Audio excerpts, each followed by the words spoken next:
From the library homepage, you look under Research for Tools and Resources. Very first thing on here is NoodleTools, and we're going to click on this or up here, and here though is where you can see the basic login information.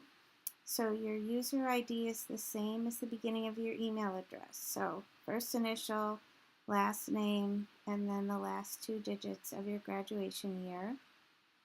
The password is Noodle, Noodle, no capitals, no spaces, and then the last 2 digits of your graduation year again. There are a few passwords that accidentally have a period inserted, so noodle.22, but I would say to go ahead and try it without the period first, and that should get you logged in. If you have any trouble, we can figure it out, but that is the basics for logging in.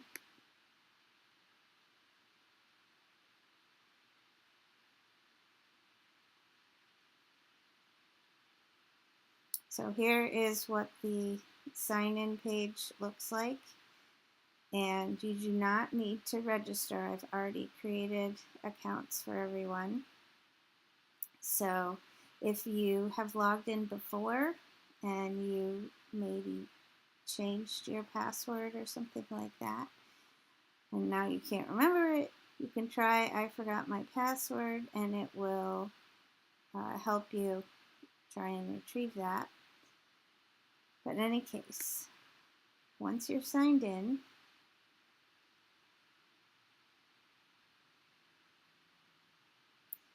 you start out on the projects page, and so these are all the projects that I have created over the years, and you're going to want to create a new project. You can make up whatever title that you want that will help you find your project. And for citation style, you want to choose MLA. And the citation level would be advanced. Basically, starter is for maybe lower school, junior is for middle school. Advanced is what you're going to want to use in upper school, and then submit.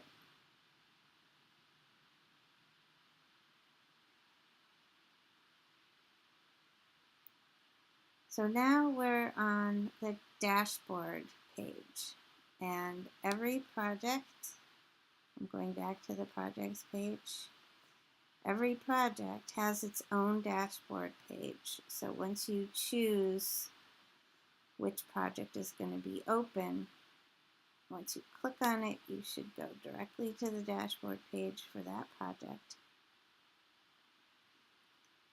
And you may not have to enter anything on the dashboard page. It's up to your teacher whether or not they require you to have a research question or a thesis.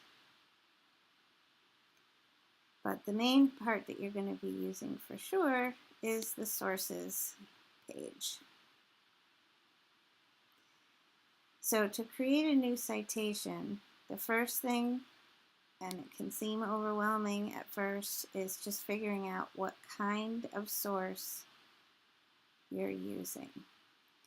Now, we're going to be looking at the database section. Okay, so these are all different kinds of databases, which is definitely overwhelming. However, if you're using the opposing viewpoints, because we were able to copy the citation, we can paste it in easily. If I click on, just so you know, this is a reference source database. but it almost wouldn't matter which kind of database you chose because we're going to do this copy and paste the citation. And I can paste in, this is what I had copied from the opposing viewpoints database, and just make sure you click save. And now it's all in the proper format in here. And it's also, if I want to go back to look at it, it's got the link embedded in there. Depending on whether you're on a different computer or not, you might have to retype in the password. However, it's very handy just as an organizational tool to have all your sources in one place. And when it comes time to do your reference list, works cited, bibliography, those are all basically names for the same thing, which is a list of your sources. When it comes time to compile that, basically if you want to print and export it to a Google Doc, which is what I would recommend, it'll automatically have everything alphabetized for you and properly formatted. It's very convenient. Now, if you're creating a new citation from a website, this is probably the most challenging. Probably web page will be what you'd be most likely to use. And you can copy and paste the URL or web address so that you can get back to it easily. The date of publication might be hard to find. However, the nice thing about NoodleTools is that if you have questions about what anything is, or there's these little pop-up windows that explain some of the details. And if you're lucky enough to find a web page with an author, that's actually not that common. But in any case, you just fill in the boxes, and the web page title would be probably whatever is in biggest font on the page. And it even tells you, look for the title at the top of the web page in a larger font. So all kinds of little helpful things for how to cite whatever your source come up in these little boxes. And the name of the website, everything with this little red star means it's required. So if you can't find an author, just leave those blank. If you can't find a title, leave that blank, but you have to give it the name of the website.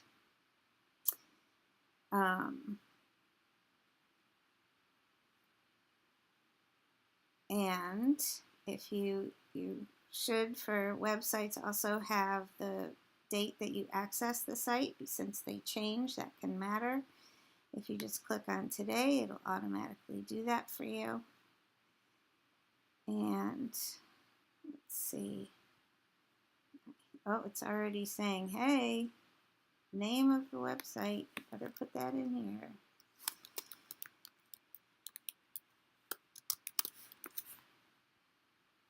All right, so I'm going to save that one. And now I have two sources. Okay, now print or in hand. That means if you have basically a book or a magazine that you can actually turn the pages, an actual source made out of a dead tree, and I believe you'll probably be required to have one. So in any case, book is most common, perhaps a newspaper, but same idea as the website. And it's very simple. to fill in those. However, if you're using an encyclopedia of some sort, a specialized one, and you're just doing an article within the book, then you want to click on the plus sign so that you can do just that little section, that article chapter, and still the rest of the information for the book. Just make sure you remember to click save. It doesn't automatically save. And when you're done researching, print export to Google Docs. If you haven't already linked your Google account, it'll ask you about that. And just go ahead and allow it.